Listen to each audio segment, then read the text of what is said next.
In the rapidly evolving world of AI and large language models, China's Deepseek and Alibaba's Qwen models have recently become very popular, and for very good reason.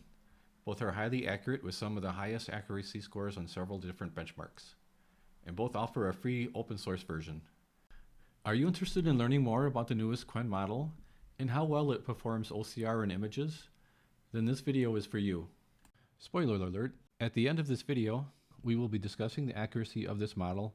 It has one of the best scores for accuracy of all the models available. And as we just mentioned, this one is free. So please stick around until the end. We're going to show you how easy it is to use this model on your own desktop. Today, we're diving into the Alibaba's Qwen family of models. This video will explore Qwen's image capabilities, particularly in the area of OCR, and demonstrate how it can be a game changer for developers. While Deepseek may be more widely known at the moment, Qwen offers some compelling advantages that we'll be covering today, so please stick around. We will be covering Deepseek in a future video. Qwen does have a paid version where you simply just sign up for an account and then use an API to access the models. We're going to show you a free version where you run this from your local desktop using the open source model from Hugging Face.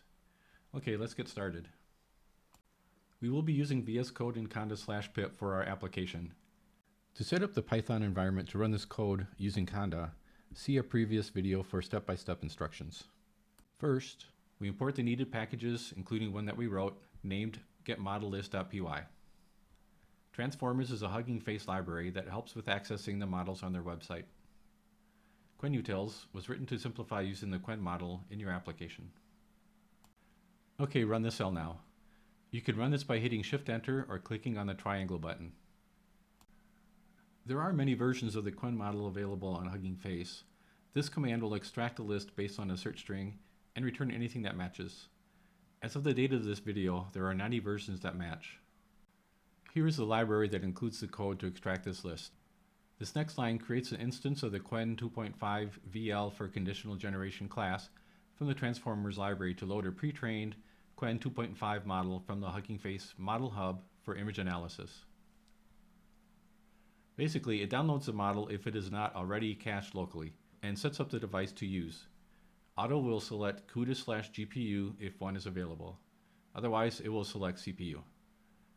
This setting is useful if you plan to run your code on several machines and some of them don't have a GPU card. Downloading will take a while, depending on your internet speed and the size of the model you select. We are using the model with 3 billion parameters, or weights, within the neural network that were included in training this model. This model is built on an NLP transformer architecture. This model took 21 minutes to download. The model was split into 2 separate sections or shards. This is the folder where the models are cached at. We have used 2 models so far and won't need to download them the next time they are used. However, they take a large amount of disk space, 4 to 7 gigs for these 2. This command loads the appropriate processor for a pre-trained model from the Hugging Face Transformers library. Now, we select the image we want to extract text from. We select a driver's license. Check out our other videos on OCR to compare results. We use the same driver's license image in those, link in the description below. This is the driver's license image. You can see it contains enough text for a good simple test case. This is a question we will ask the model. This is a simple example for our demo. Prompts usually include several components. We will be creating a video on how to build a better prompt in a future video. And this is the message we will send the model. It follows a common format with role, content, type, and prompt included. Next, we prepare the message for inference with this statement. This statement uses the apply chat template method of the processor to format a list of messages into the specific input format expected by the model.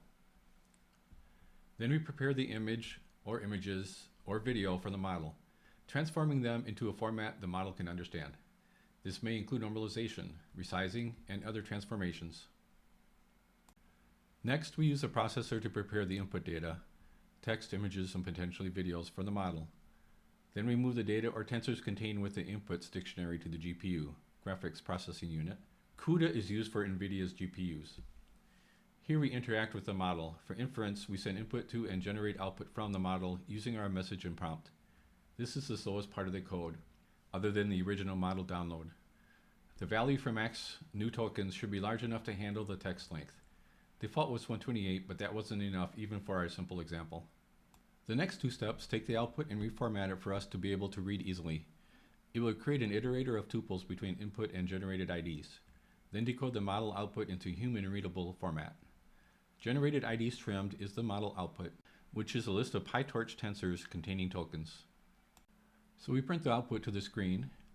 We can see Pennsylvania and other text that matches. The only mismatch is in number 8. The address should be 123. The model returned 2 instead of 8 and didn't recognize that this should be split from the 123 value. Everything else it returned was correct. These results actually beat the OpenAI and Gemini model tests that we reported from our earlier videos. Now we will go back and test a different image. This time we will use the store receipt. We're changing the image and prompt values, then we run through the same commands. Here's a comparison for this test. Everything is 100% accurate except for the model couldn't read the small print at the top, but it's hard for us to read this ourselves without zooming in. Even if we zoom in, the text is still fuzzy.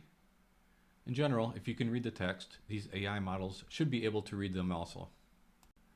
That's all we have for today. Stay tuned for future videos where we use Deepseek to extract text and compare the results to Qwen. Thanks for watching our video. As always, questions and comments are welcome.